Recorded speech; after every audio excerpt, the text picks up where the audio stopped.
Welcome students, ये BA first year and BA BEd first year English literature की class है। इस class के अंदर अपन एंग्लो इंडियन पोइट्स जो हैं उनकी पोइम की स्टडी कर रहे हैं। अब तक हमने कबीर की पोइम पढ़ी है, रविन्द्रनाथ टैगोर की पोइम पढ़ी है।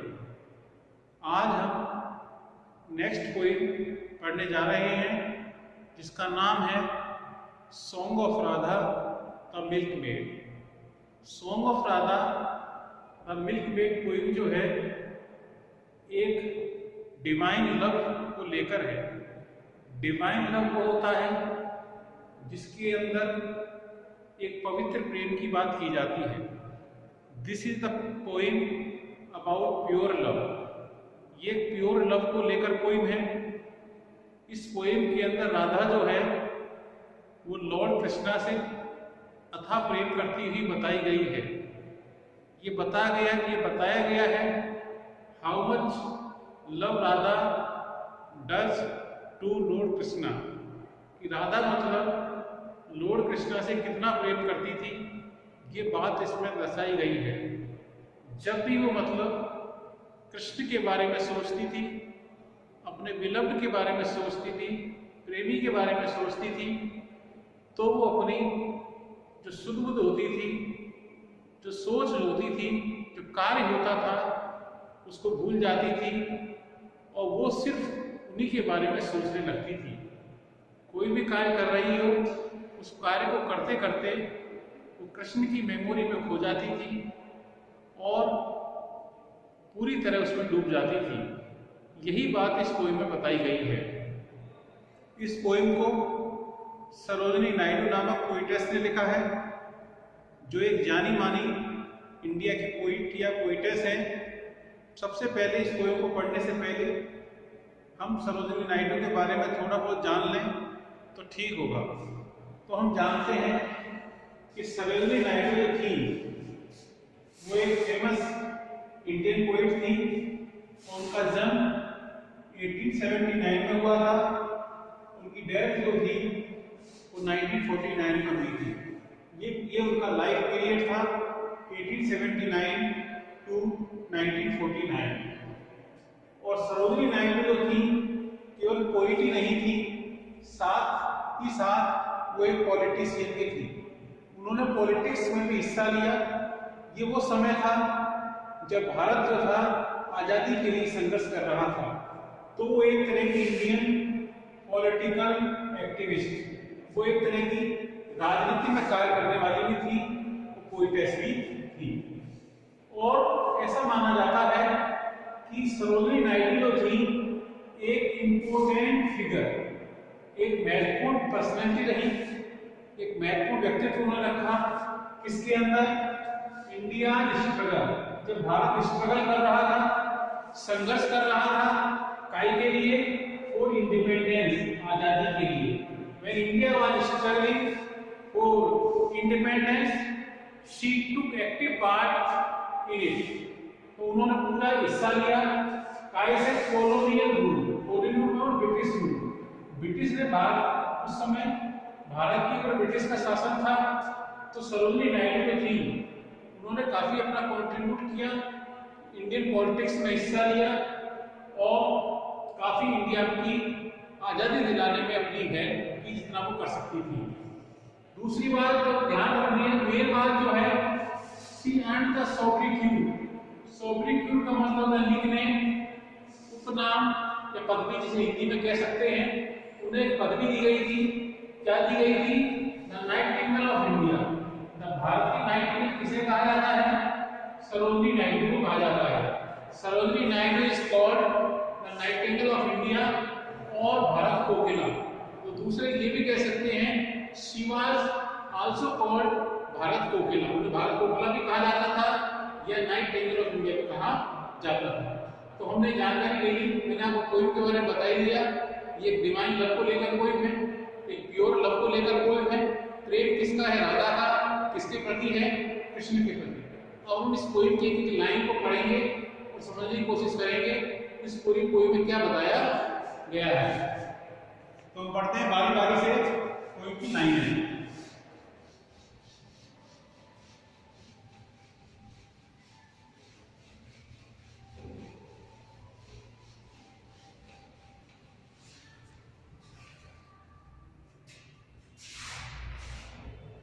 I carried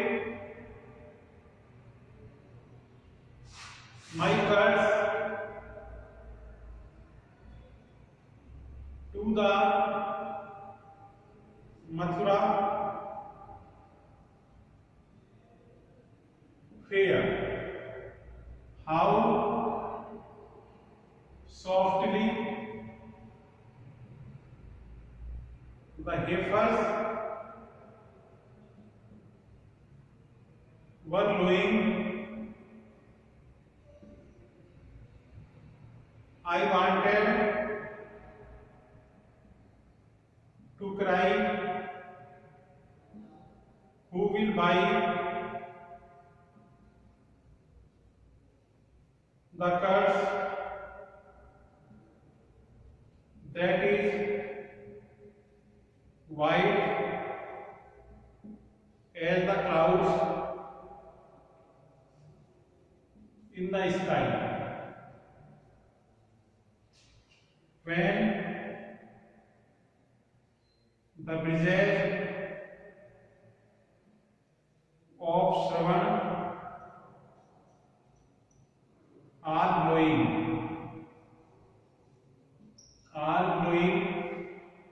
but my heart was so full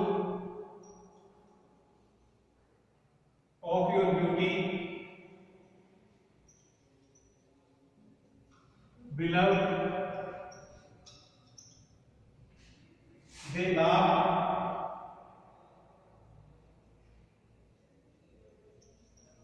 and I cried without knowing.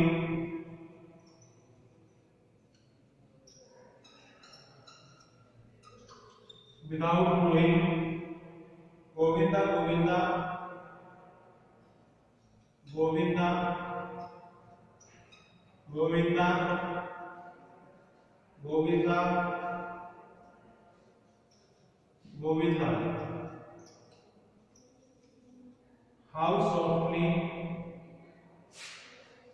ये लाइन है, ये पहला पैराग्राफ दिया गया है पोएम के अंदर। इस पोएम के अंदर बताया गया है कि राधा जो है किस तरह कृष्ण के प्रेम में पागल है। She is crazy for the love of lord Krishna. That is the thing we can see in these lines. तो हम देख सकते हैं पहली लाइन में कहानी बताई गई है कि किस तरह राधा कोई कार्य करने जाती है और कैसे वो मतलब उस कार्य को करते करते कृष्ण जी को, लॉर्ड कृष्णा को याद करने लगती है। लॉर्ड कृष्णा को वो किस नाम से पुकार रही है, ध्यान रखना है आपको, गोविंदा। गोविंदा जो शब्द जो आया है वो लॉर्ड कृष्णा के लिए आया है, ये बात आपको ध्यान रखनी है। गोविंदा कौन है? Govinda is Lord Krishna. गोविंदा कौन है? लॉर्ड कृष्णा है। तो क्या कहानी है यहाँ पर, क्या इवेंट दी गई है वो देखते हैं पहले अपन। आई कौन? राधा। आई कौन है? राधा है। जैसा कि कोई पर टाइटल देख सकते हैं राधा, क्योंकि राधा लिखा हुआ है, राधा ही बात कर रही है। और राधा कौन है ये भी बताया गया टाइटल के अंदर। राधा कौन है? मिल्क मेड है। ध्यान रखना है, Radha is the milk made. Milk made वो होती है जो दूध का कार्य करती है, मिल्क का कार्य करती है। तो पहले मिल्क से रिलेटेड जो भी कार्य किया जाता है उसको मिल्क मेड कहते हैं। तो राधा क्या कह रही है? कैरिड माने ले जाना, कर्ड्स का मतलब दही होता है, छाछ भी कह सकते हैं। तो राधा को एक काम दिया गया था, राधा एक काम कर रही है। क्या कर रही है? I carried my curds to Mathura fair. Mathura एक बड़ी जगह है, वहां पर फेयर माने मेला लगा हुआ है। मथुरा के अंदर पर फेयर लगा हुआ है, पर मेला लगा हुआ है। तो राधा क्या हुआ? राधा मथुरा फेयर के अंदर अपनी छाछ या दही को बेचने गई। Radha went to the Mathura fair. To sell is to sell her curds, अपने दही को बेचने के लिए राधा मथुरा फेयर गई। अब उसकी घटनाएं बता रहे हैं कुछ। How softly the heifers were blowing, ये एक नेचुरल सीन है, कोई नेचर का पुट दिया है यहाँ पर। तो क्या कह रहे हैं, हेपर्स, हेपर्स वो जो होते हैं ना, गाय के बच्चे होते हैं, काऊ के सन होते हैं, काऊ के चिल्ड्रन होते हैं, उनका कहते हैं हेपर्स। तो हेफर जो थे, लोग किसकी आवाज होती है, गाय की आवाज होती है। तो हेफर जो थे वो बड़े प्यार से, सॉफ्टली और लवली, बड़े मतलब प्यार से, बड़े धीरे धीरे अपनी आवाज कर रहे थे। हेफर्स क्या कर रहे थे, बड़े धीरे धीरे, it was a musical sound, musical sound थी, इसलिए सॉफ्टली कहा गया है।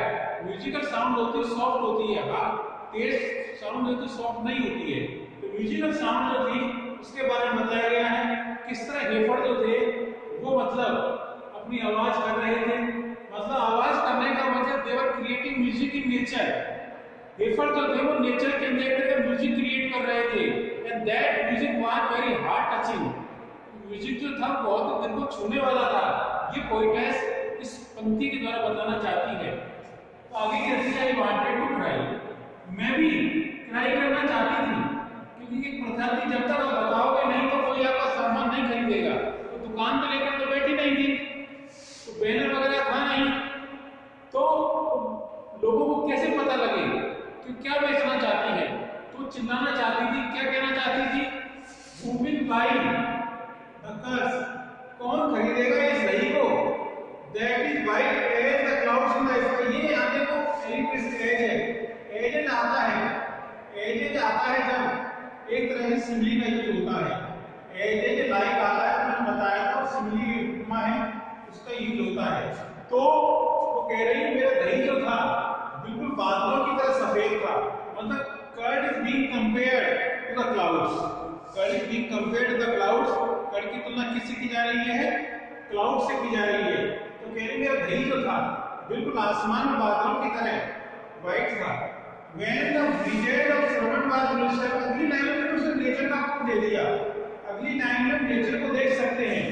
ब्रिजेड मतलब कि हवाएं, श्रावण और श्रावण मास की जो श्रावण का महीना आता है उसकी हवाएं चल रही थी। मतलब nature was very lovely, very beautiful, very heart touching, attractive. ऐसी नेचर थी, मतलब हर कोई उसको भूलना चाहेगा, हर कोई उसको आनंद लेना चाहेगा। तो श्रावण मास की हवाएं जो होती है बहुत ही सुखद होती है, प्लीजेंट होती हैं, तो वो चल रही थी। And my heart was so full of your beauty, लेकिन उसका दिल जो था उसके अंदर जो सिर्फ कृष्ण की ब्यूटी समाई हुई थी। कृष्ण की ब्यूटी का मतलब कृष्ण की ब्यूटीफुल इमेज समाई हुई थी। कृष्ण का उसके मन में एक तरह का लव समाया हुआ था, बिलव्ड।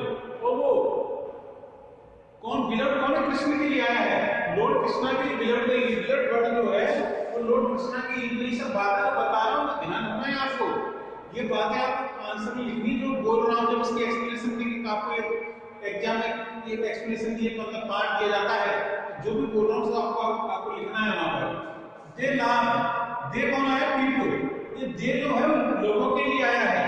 तो लोग हंसने लगे, नेचुरल है, जो हम काम कर रहे हैं वो काम को नहीं करके दूसरा काम करने लगे तो लोग हंसेंगे, तो वे हंसने लगे। लोग हंसे, क्राइड विदाउट नोइंग, जब राधा कृष्ण के प्रेम में पूरी तरह खो गई, समा गई, उसे सुध नहीं रही, क्या कर रही है, तो लोग हंसने लगे। कब हंसने लगे, गोविंदा गोविंदा गोविंदा गोविंदा, जब वो गोविंदा गोविंदा कहकर पुकारने लगी, उसको कहना क्या चाहिए था, विल बाय माय कर्ड्स, मेरे दही को कौन खरीदेगा जो उतना ही श्वेत है, इतना आसमान के अंदर बादल। ये सेंटेंस उसके मुख से नहीं निकला, क्योंकि चलते चलते कृष्ण के ब्यूटी में, कृष्ण के लव में वो खो गई। तो उससे क्या शब्द निकले, गोविंदा गोविंदा गोविंदा गोविंदा। मुझे उम्मीद है आपके लाइन समझ में आ गई होंगी। अब हम अगली एक्सप्लेनेशन देखते हैं।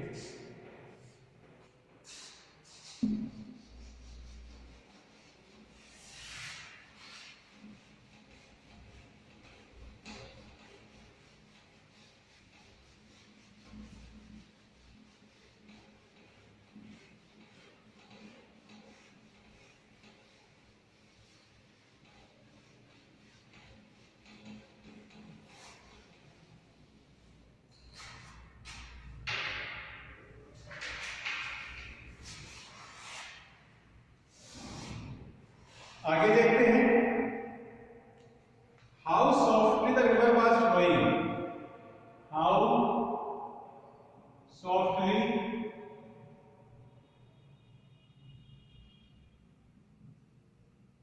the river was flowing. I carried the pots to Mathura tide. I carried the pots to the Mathura tide. How gaily the rowers are rowing.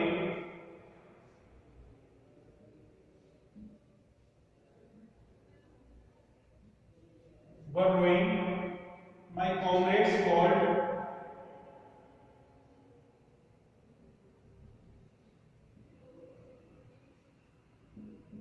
Ho! Let us dance, let us sing. Let us dance.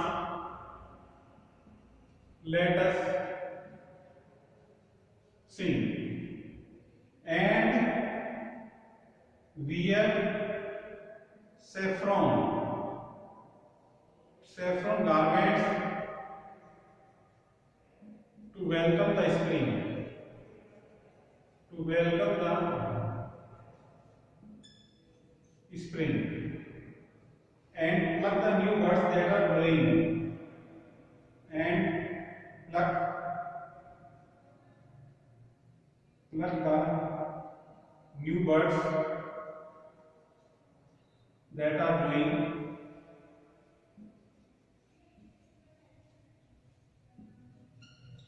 growing, but my heart was so full of your music, but my heart was so full of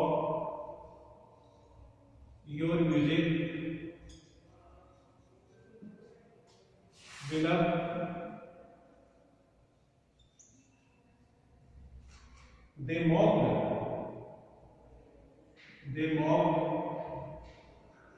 when I cried,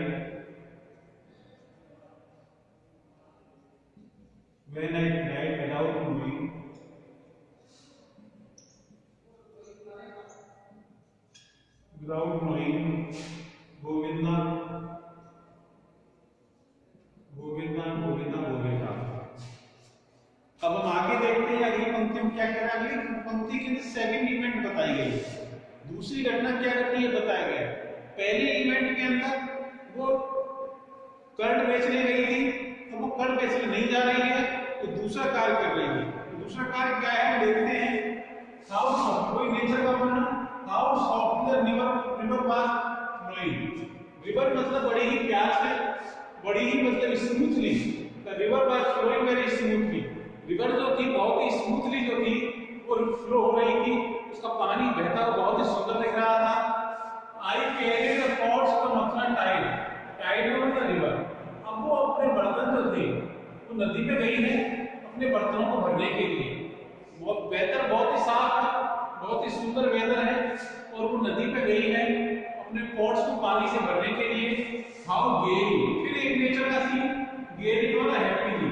जब वो नदी पे गई तो वो बड़ी खुशी से, रोवर्स का मतलब बोटमैन, बोटमैन जो थे, बोट्स मतलब बोटमैन जो थे, तो नाव चलाते हैं, बोटमैन जो थे, रोइंग में नाव को चलाना, बोटमैन जो थे, बोटमैन और rowing their boats very happily. Boatman जो थे अपने नाव को बड़ी खुशी से मतलब चला रहे थे। They seem to be very happy, बहुत ही खुश नजर आ रहे थे। माय कॉमरेड्स मतलब फ्रेंड्स, इसमें कुछ फ्रेंड्स की थी, उन्होंने कहा अरे राधा, ओ अरे लेट अस डांस, मौसम बहुत सुंदर है, रिवर बहुत सुंदरता से बह रही है, किसी तरह कोई बाढ़ वगैरह नहीं हुई, आओ नाचे, आओ गाएं, क्योंकि मौसम बहुत बढ़िया है। And wear saffron garments, saffron और केसरिया रंग का, जैसे झंडा जो होता है, झंडे के अंदर एक रंग होता है सैफरन, उस कलर का। वेलकम पे आओ, बिल्कुल स्प्रिंग मतलब बसंत ऋतु जो है उसका हम वेलकम करें। कैसे वेलकम करें? Wearing saffron garments, saffron garments को पहनकर आओ हम बसंत ऋतु का वेलकम करें। प्लक माने तोड़े, न्यू बर्ड्स माने जो कच्चे कच्चे फूल हैं, जो ब्यूटीफुल फ्लावर्स हैं, उनको तोड़ें। दैट आर ग्रोइंग, खिल रहे हैं, जो फूल जो खिल रहे हैं उनको हम आओ तोड़ें और अपने आप को सजाएं। और फिर बसंत ऋतु का स्प्रिंग सीजन है, उसका हम क्या करें, वेलकम करें। But my heart was so full of you your music, लेकिन उसका दिल जो था वो तो कृष्ण की बांसुरी के संगीत से पूरी तरह परिपूर्ण था। उसे तो कुछ होश ही नहीं था, उसे तो कुछ सुध ही नहीं थी। विनम्र और वो हंसने लगे। कब हंसने लगे, जब वो लोग मुंह पर नचना, उपहास करना, हंसी उड़ाना, उसकी सहेलियां हंसने लगी। जब वो ये बोलने लगी, क्या बोलने लगी, पूछा था आप डांस करेंगे तो क्या बोलने लगी, गोविंदा गोविंदा गोविंदा गोविंदा, चार शब्द को बोलने लगी। सब उसकी सहेलियां जो थी, आसपास के लोग जो थे, वो सब क्या करने लगे, हंसने लगे। समझ आगे हो गया है, आगे बढ़ते इजी पोइम में, कोई परेशानी वाली बात नहीं इसमें, टेंशन लेना नहीं है, बहुत इजी पोइम है।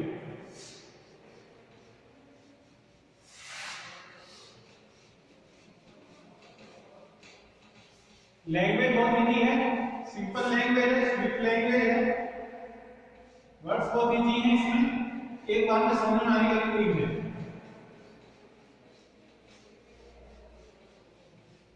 अभी आखिरी पार्ट है इसका, 3 पार्ट में वो डिवाइड है। आखिरी पार्ट में लिख रहा हूं इस तरह है।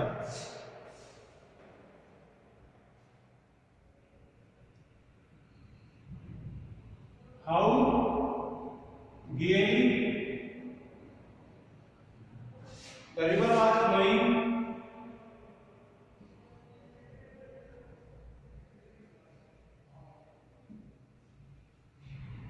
I carried my gift to Mathura shrine, I carried my gifts to the Mathura shrine. How brightly the torch was glowing, how brightly the torches were glowing.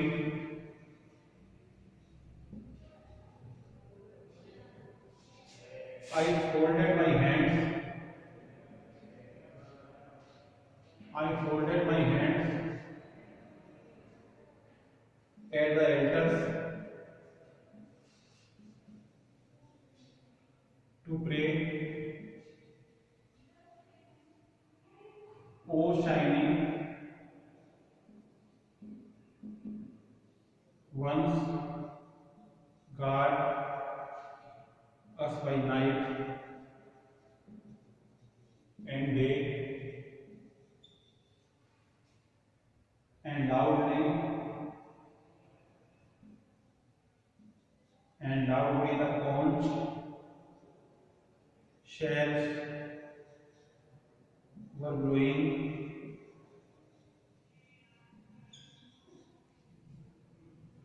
But my heart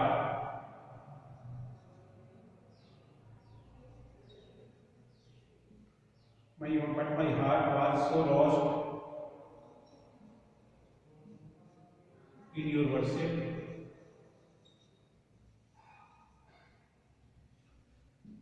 Beloved, they were all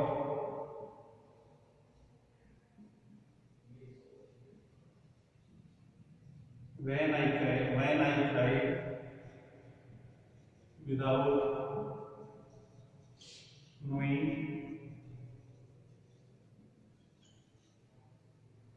Govinda Govinda Govinda Govinda, how bright the river was flowing, how bright the river was flowing. ये poem की अंतिम line है, अंतिम paragraph है। इसके अंदर तीसरी घटना दी गई है। पहले स्टेंजा के अंदर हमने पढ़ा किस तरह उदय बेचने जाती है, सेकंड के अंदर में पढ़ा किस तरह राधा नदी पर जाती है, और कृष्ण के पहले के अंदर दही का बेचना, दूसरे के अंदर नदी पे जाना, तीसरी घटना जो है वो इस प्रकार है। हाउ गेरी, कोई नेचर का सीन, गेरी का मैंने बता दिया, हैप्पी, बड़ी खुशी से राइट मतलब सॉफ्टली भी कह सकते हैं। नदी जो थी बहुत सॉफ्टली जो थी वो बह रही थी।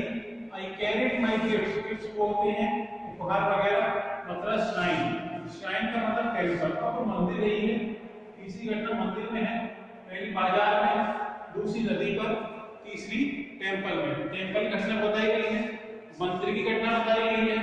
मंदिर में क्या बताया गया है, how brightly the torch was glowing, मंदिर में शाम का समय लगता है और टॉर्चें जो मसाले थी वो बड़ी चमक रही थी, जो अग्नि जो थी वो प्रज्वलित थी, अग्नि जल रही थी।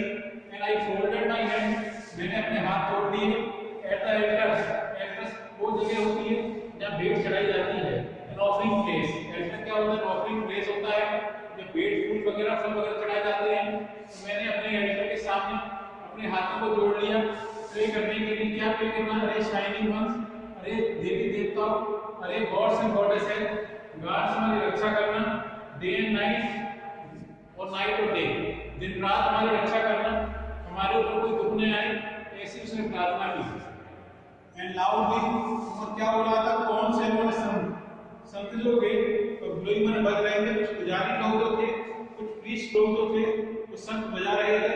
मंदिर में पर जाते ही शाम के समय दीपक जल रहा होता है, शंख वगैरह बजते हैं, जब सायंकालीन आरती होती है। वैसा ही दस यहाँ का है, लेकिन उसका दिल जो था वो फिट हो गया और कहाँ पे हो गया, वर्शिप, वो वर्शिप में हो गया। उसका दिल कृष्ण की पूजा में हो गया, वर्शिप में हो गया। और बहुत मन एंगा, बहुत मन गॉट एंग्री, ये सारे के सारे लोग, पुजारी लोग जो थे उन सबको गुस्सा आया, क्योंकि जब वो बिना जाने चिल्लाने लगी, गोविंदा गोविंदा गोविंदा गोविंदा, जब वो चिल्लाने लगी तो वहां के पुजारी लोगों को गुस्सा आया, ये क्या कर रही है। How bright and Anand line है, नदी जो थी बड़ी ही प्यार से बह रही थी, बड़ी फ्लो बह रही थी, बड़ी सॉफ्टली बह रही थी। तुम देख सकते हैं ये छोटी सी पोइम है जिसके अंदर राधा के प्रेम जो है कृष्ण के प्रति उसको बताया गया है। पहले स्टेंजा के अंदर तीन बातें ध्यान रखी हैं। पहले स्टेंजा के अंदर वो ब्यूटी में होती है, दूसरे के अंदर वो म्यूजिक में होती है और तीसरे के अंदर वो वर्शिप में होती है। तीनों ही चीजें, these three things are related to Krishna. ये तीनों चीजें कृष्ण की रिलेटेड है। कृष्ण ब्यूटी बताई गई है, उनकी म्यूजिक बताई गई है, उनकी वर्शिप बताई गई है। तीनों बातों का ध्यान रखना है। Three facts have been described about Lord Krishna. What are the facts? Beauty, music and worship. इन तीन चीजों को लेकर इस तरह राधा जो है कृष्ण के प्यार में खो जाती है और जो वो कार्य कर रही होती है उसको भूलकर और कुछ करने लगती है, कृष्ण को याद करने लगती है। उसके मुख से सिर्फ एक ही शब्द निकलता है, मुख से लेकर दिल की आवाज जो होती है वो बाहर आती है, वो कहती है Govinda Govinda Govinda Govinda. This is the very beautiful poem of Sarojini Naidu, and the name of the poem is Song of Radha, the Milkmaid।